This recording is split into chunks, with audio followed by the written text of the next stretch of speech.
Halo Sobat Asik, bertemu lagi di Asiklopedia. Ya, setelah beberapa bulan kita diam di rumah saja, tentunya tidak ada salahnya sesekali kita refresh, jalan-jalan asik buat healing, naikin imun tubuh lagi. Bagi yang belum subscribe, silahkan subscribe, aktifkan lonceng, dan jangan lupa di like serta share. Oke, jalan-jalan asik kita kali ini untuk nyobain berendam air belerang di The Onsen Resort Batu Malang. Untuk video ini kami akan membahas tuntas mulai dari kolam onsen, penginapan, dan semua fasilitas yang ada di resort ini. The Onsen ini memang sedang hits ya, karena merupakan satu-satunya resort bernuansa Jepang dengan kolam berendam air panas yang ada di Indonesia saat ini. Tentunya kolamnya terpisah ya antara pria dan wanita, jadi jangan khawatir. Dan di sini juga kita dapat menyewa untuk pakaian khas tradisional Jepang, yaitu yukata. Untuk menyewanya sendiri, biasanya per 2 jam kita dapat menggunakannya untuk berfoto di beberapa spot area favorit seperti Gerbang Tori, Jembatan Shinkyo, di Taman Zen, dan Chaya Tea House. Ya, ini untuk price listnya. Dan untuk transport di sini kita menggunakan golf car. Jadi jangan khawatir karena jarak antara lobby dan cottage atau ryokan itu cukup jauh. Jadi semuanya untuk check in dan check out kita dibantu disediakan golf car. Untuk ke resto pun kita dapat memanggil menggunakan jasa servis untuk golf car ini, dan semuanya itu free ya. Jadi Sobat Asik jangan khawatir. Ini adalah jembatan Shinkyo, yaitu jembatan replika dari jembatan aslinya yang berada di Jepang, yang biasanya pada zaman dahulu khusus hanya boleh dilewati oleh kaum bangsawan, kaum kerajaan, dan utusannya. Jadi untuk rakyat jelata tidak boleh lewat jalan ini. Kami cukup beruntung karena cuaca hari ini sangat cerah, jadi kami bisa benar-benar menikmati keindahan maksimal dari The Onsen Resort Batu Malang ini. Pemandangan sekitar kita dapat melihat Gerbang Tori, pemandangan pegunungan, dan Taman Zen. Jika beruntung kita juga dapat melihat para layang yang ada di seberang pegunungan sana.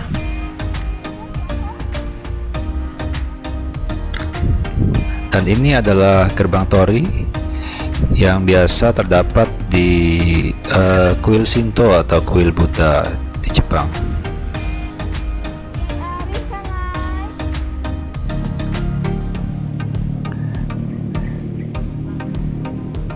Untuk yang membawa anak-anak maupun orang tua mungkin agak sedikit kesulitan karena nuansanya di sini ini seperti nuansa suasana pedesaan. Jadi banyak jalan yang berbatu-batu, naik turun seperti itu. Tapi jika tidak berjalan-jalan di area taman sekalipun tetap dapat menikmati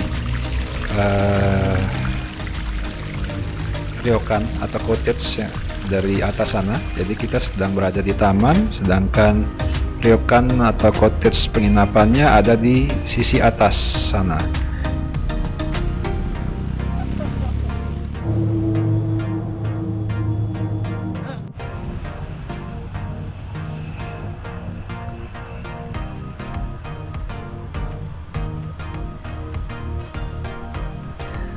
Di sini adalah spot foto lainnya, biasanya digunakan oleh orang-orang yang prewed atau sekedar mau berfoto selfie bisa, ataupun banyak juga yang membuat acara wedding atau pernikahan di onsen ini.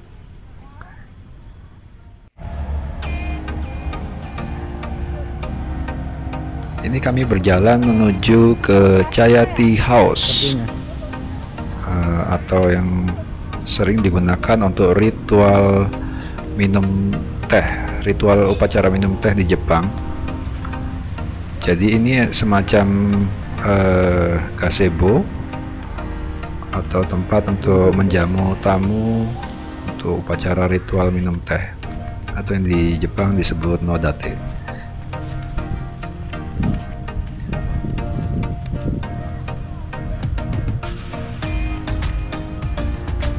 Ya, kita sudah sampai di Jaya Tea House. Kita mau beristirahat sejenak. Sudah tidak ada apa-apa lagi di sekitaran sini kecuali di area seberang sana yang sedang renovasi, yang semoga saja dibuatkan tempat permainan juga untuk anak-anak supaya lebih menarik lagi. Tampak depan toiletnya sendiri dibuat dari material kayu sintetis dan bambu yang memberikan kesan tradisional Jepang. Dan bagian dalam toilet kita bisa melihat bersih dan terasa nyaman, apalagi di masa-masa pandemi seperti ini. Tentunya kita sangat mengutamakan kebersihan dibandingkan hal-hal lainnya. Akses pintu ini menuju ke ryokan atau cottage.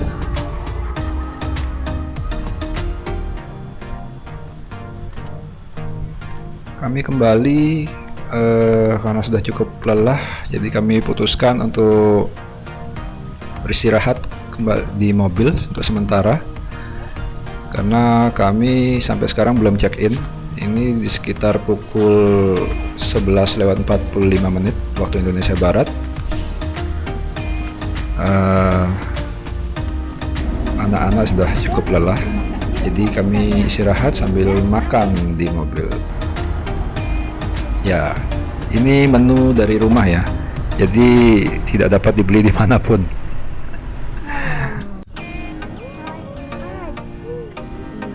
Oke, ini adalah food reflexology.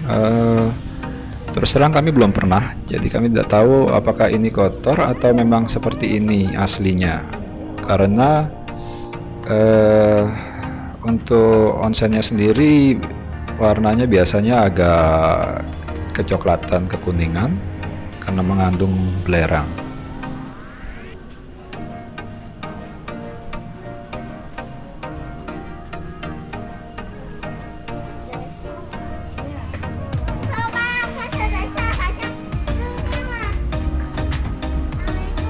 Sekarang kami berada di Bushido Hall, yaitu ruang serbaguna multifunction convention yang biasa digunakan untuk acara wedding, birthday party, maupun acara meeting perkantoran. Lokasinya ada persis di belakang atau di samping dari Fushimi Restoran. Terus terang kami merasa cukup nyaman di sini. Baru 3 jam tapi sangat-sangat menyenangkan.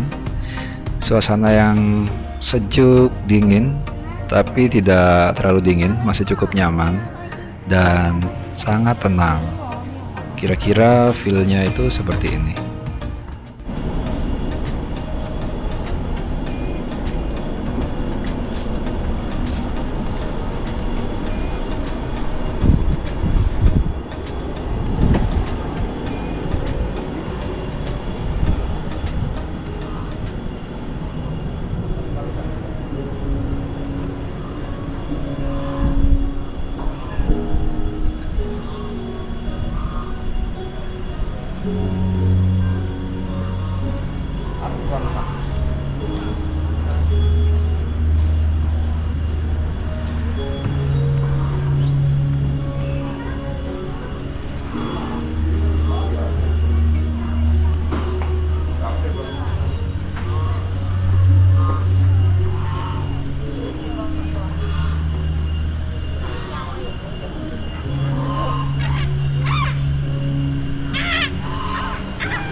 Oke, pukul 13.30 siang kami menerima WhatsApp untuk check-in, ngambil kunci, dan ini kami sedang duduk untuk mengantri golf car yang mengantar kami ke ryokan atau cottage.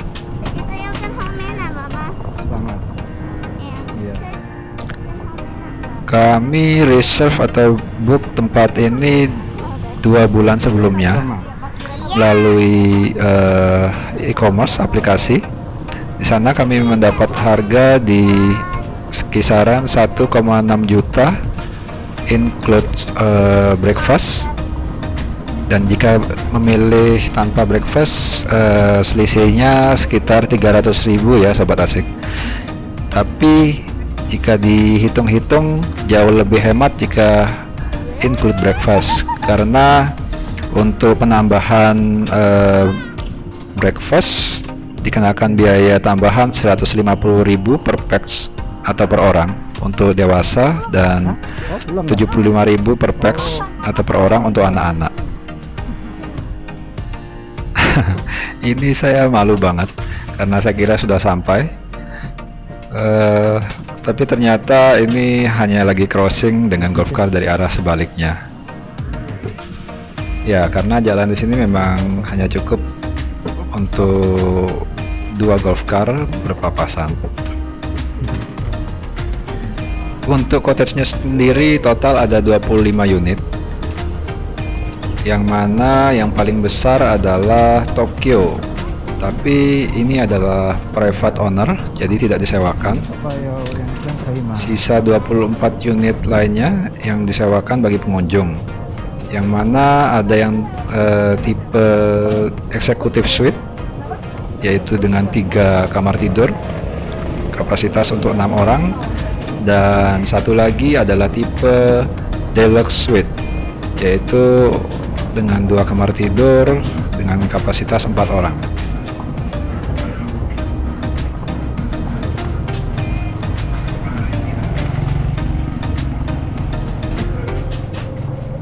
Jadi tiap cottage atau ryokan ini diberikan nama seperti nama kota-kota terkenal yang ada di Jepang.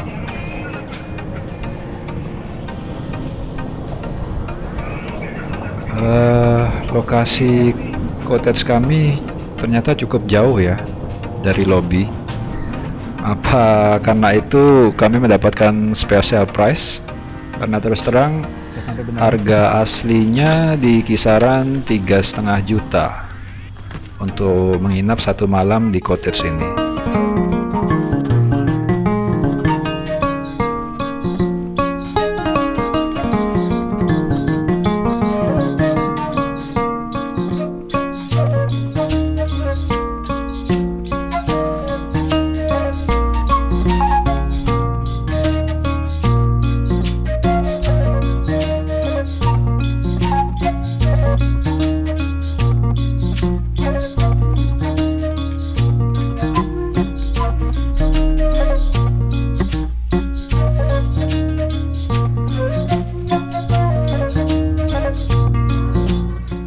Untuk ryokan deluxe suite ini tersedia 2 kamar tidur dengan masing-masing 2 single bed.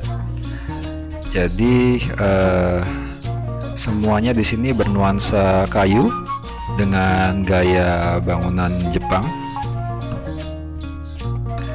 dimana di sini disediakan masing-masing 2 baju tradisional Jepang, yaitu yukata, dan tempat tidur futon, yaitu kasur tipis yang langsung diletakkan di atas lantai.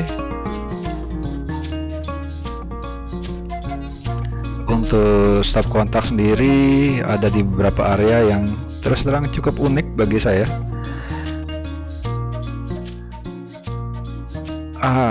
Ini karena kami memesan kamar include breakfast, dan untuk tipe kamar deluxe suite di Chiba ini jatahnya untuk 4 orang atau 4 pax. Jadi di sore hari H-1, jadi untuk sarapan besoknya sore hari sebelumnya kita harus mengisi Google Form yang dikirim lewat WhatsApp ke HP kita. Jadi kita harus mengisi sesuai dengan menu yang kita inginkan. Menu di sini kita pilih sesuai dengan jumlah penghuni ya.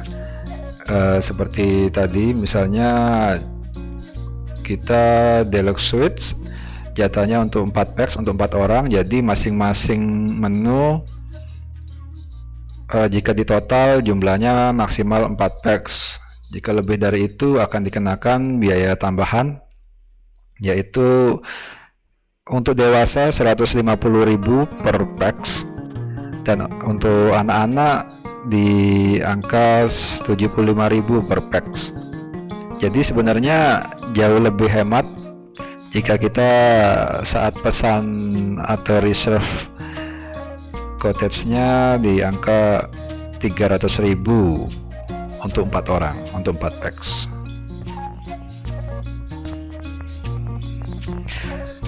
Sini sebenarnya ada tersedia bangku multifungsi. Itu adalah bagian pengait kuncinya. Jika dibuka akan berubah menjadi bangku yang langsung berdiri di atas lantai. Akan tapi sepertinya kami lebih ingin menghabiskan waktu di resto karena ini sudah hampir pukul 6 sore, dan untuk waktu berendamnya pukul 8. Jadi karena kami membawa anak-anak, kami spare waktu lebih banyak ya.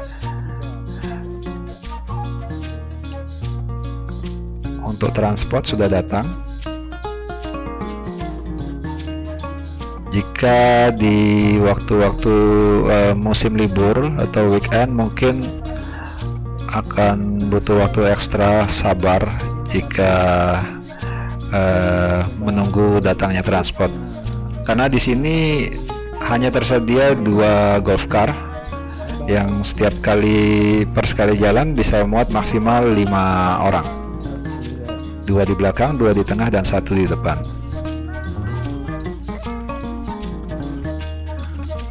Untuk jalannya sendiri seperti ini kondisi di malam hari. Mungkin di handphone atau di kamera jika merekam video tidak terlalu jelas, tapi suasana aslinya kita masih dapat melihat pemandangan sekitar. Tapi tentunya tidak sejelas di siang hari ya, karena memang nuansanya seperti ini, pencahayaannya dibikin tidak terlalu terang benderang. Untuk setiap harinya ada chef teppanyaki yang live performing, live cooking di sebelah sana, tapi kami memilih untuk memisahkan diri karena saat ini masih di masa-masa pandemi.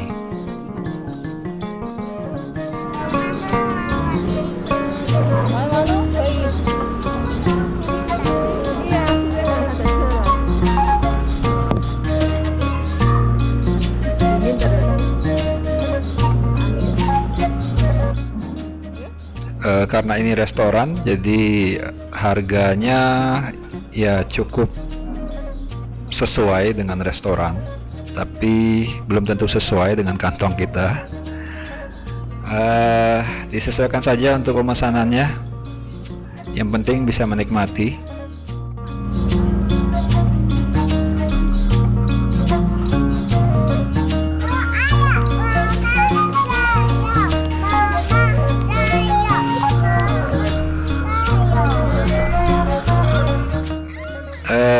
Saran saya jika membawa anak-anak, jangan lupa untuk membawa mainan kesukaan mereka agar mereka tidak cepat bosan ya. Karena jika mereka bosan, tentunya liburannya tidak menjadi asik.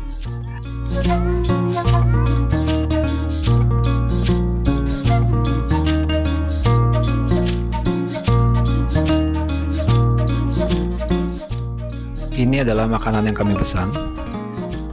Porsinya sendiri cukup untuk 4-6 orang dewasa.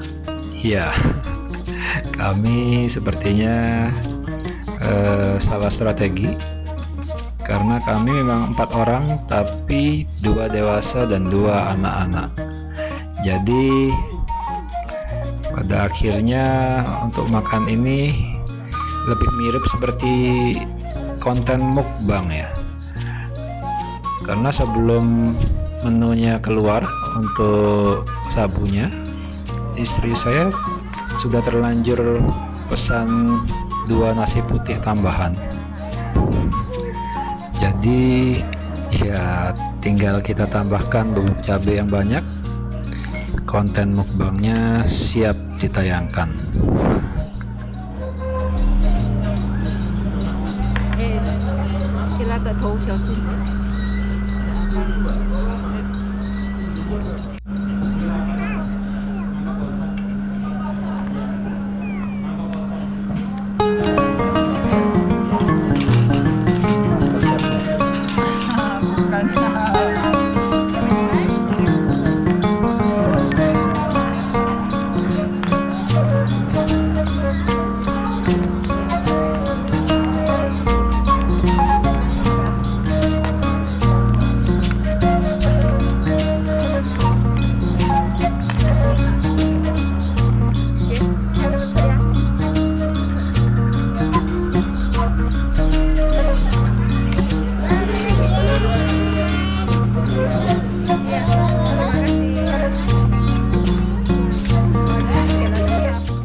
Suasana di restonya tidak terlalu ramai karena ternyata sebagian besar pengunjung yang menginap di sini lebih memilih untuk layanan antar atau room service. Jadi sebagian besar menikmati makanan di dalam cottage masing-masing.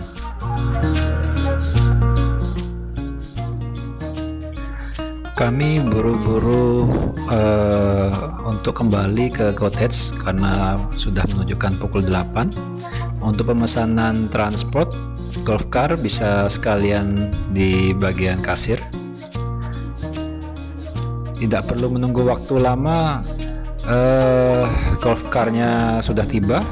Mungkin karena standby-nya dari parkiran lobby menuju ke resto ini jaraknya tidak terlalu jauh ya.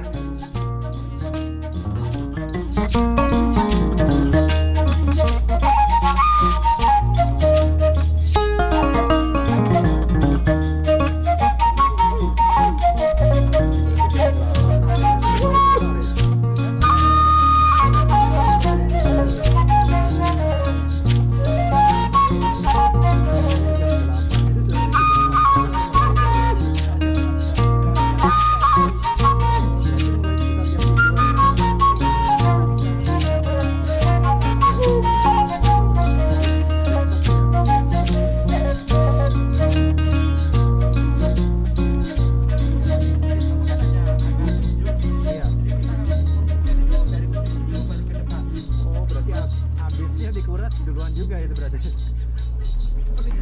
Sepertinya begitu. Untuk airnya sendiri mengalir dari sumber mata air dari pegunungan sekitar.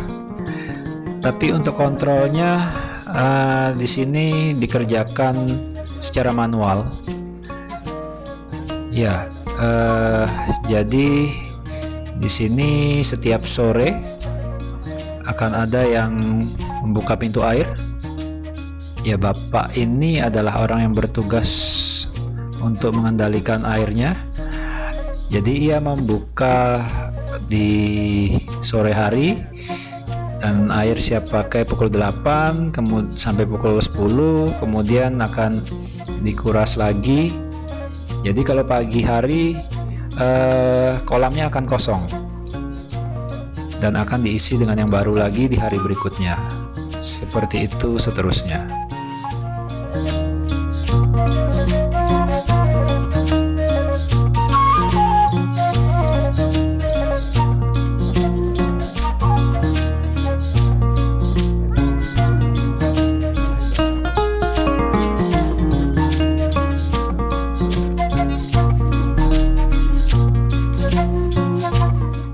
Ya, ini adalah pakaian yang disediakan oleh resort. Di mana pakaian laki-laki maupun perempuan dewasa sama saja, tapi untuk anak-anak tidak disediakan karena hanya satu ukuran atau all size. Jadi anak-anak bisa menggunakan pakaian rumah ataupun pakaian renang. Biasanya sebelum memasuki kolam onsen ini, kita diharuskan untuk buang air kecil dan membersihkan badan terlebih dahulu. Dan setelah selesai berendam, biasanya membilas badan dengan air agar pori-pori menutup kembali.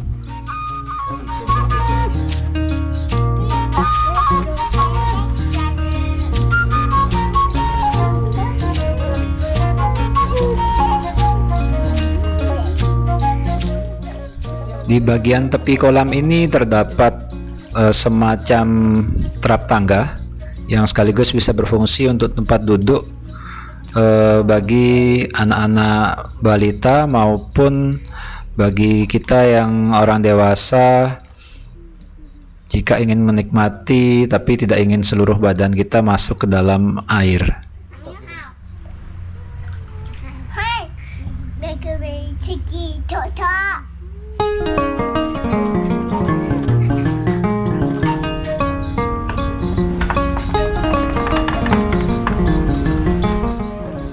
Kami bangun pukul 6:30, agak kesiangan sih.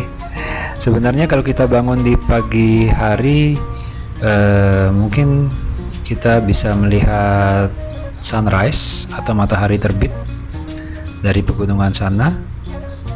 Tapi itu pun kalau sedang tidak berkabut seperti ini ya. Ini adalah pintu belakang menuju ke teras. Untuk view tadi adalah view dari kamar belakang. Jadi untuk Ryokan Deluxe Suite Chiba ini ada 2 kamar. Masing-masing kamar bisa ditempati oleh 2 orang dewasa maupun anak-anak. Jadi total bisa menginap untuk 4 orang, dan view-nya untuk semua ryokan atau cottage adalah pemandangan seperti ini. Ya, kita berada di sisi atas dari Taman Zen atau Japanese Garden yang kemarin kita explore bersama sewaktu kami baru tiba di onsen resort ini. Dan antar resort sendiri, antar cottage sendiri ada berjarak. Jika dilihat lebih jauh, di seberang sana adalah Chaya Tea House dan toilet yang bagian ujung dari Japanese Garden kemarin. Dan ini view yang benar-benar tidak bisa kita dapat di kota ya, karena betul-betul hijau di sekeliling dan benar-benar masih asri. Udaranya pun benar-benar bersih. Ini adalah trap tangga yang digunakan untuk anak saya duduk semalam sewaktu berendam di kolam ini. Jadi sebenarnya untuk berendam bersama anak-anak perlu ekstra untuk menjaga, karena ada perbedaan ketinggian di dalam kolam. Dan jika keadaan darurat, kita bisa menggunakan gadget ini.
Bagi yang tidur di kamar depan, bisa menikmati view pemandangan seperti ini dari jendela.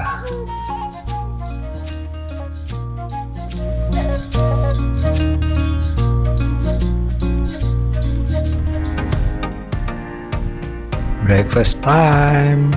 Ya, sudah pukul 8 pagi waktu Indonesia Barat. Bagi sobat asik yang ingin sarapan di resto bisa, ataupun jika memilih untuk sarapan di cottage juga tersedia untuk layanan antar room service. Akan tapi menunya tidak akan selengkap jika kita sarapan di resto langsung. Ya, ini adalah menu yang tersedia untuk layanan antar atau room service.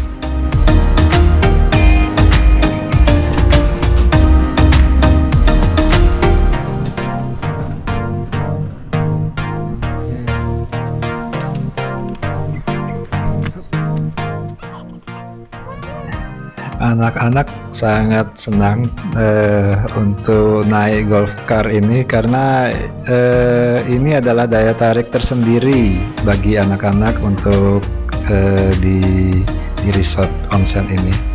Tentunya selain bermain di kolam onsennya sendiri, jadi bisa terlihat sangat antusias dan gembira sekali mereka berada di onsen resort ini.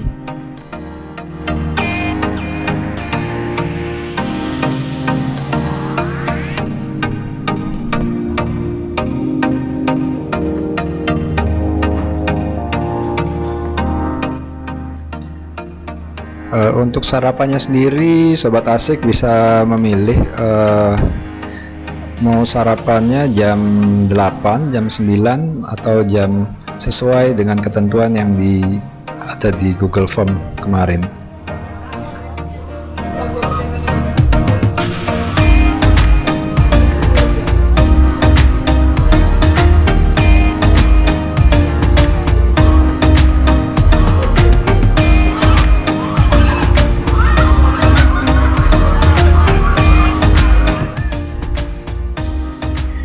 Di onsen resort ini selain pemandangan yang indah, juga staffnya ya yang standby 24 jam dan sangat ramah.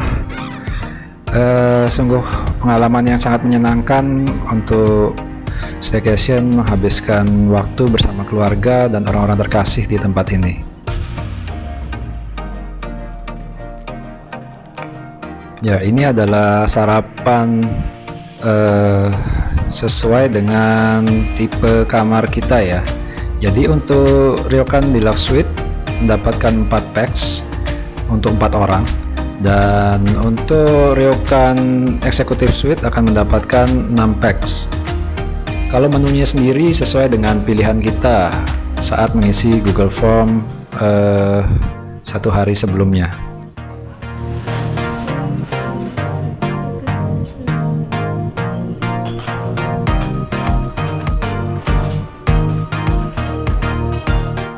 Porsinya sendiri ini adalah porsi dewasa, jadi lagi-lagi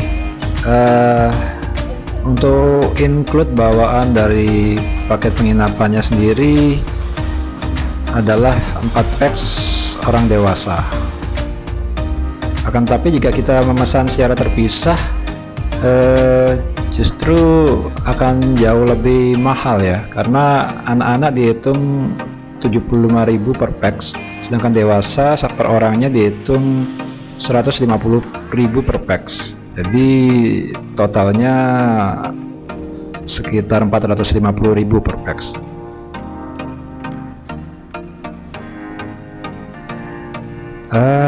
Kapan lagi ya kita bisa menikmati sarapan di background pegunungan seperti ini?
1 hari sudah kami berada di Onsen Resort Batu Malang ini.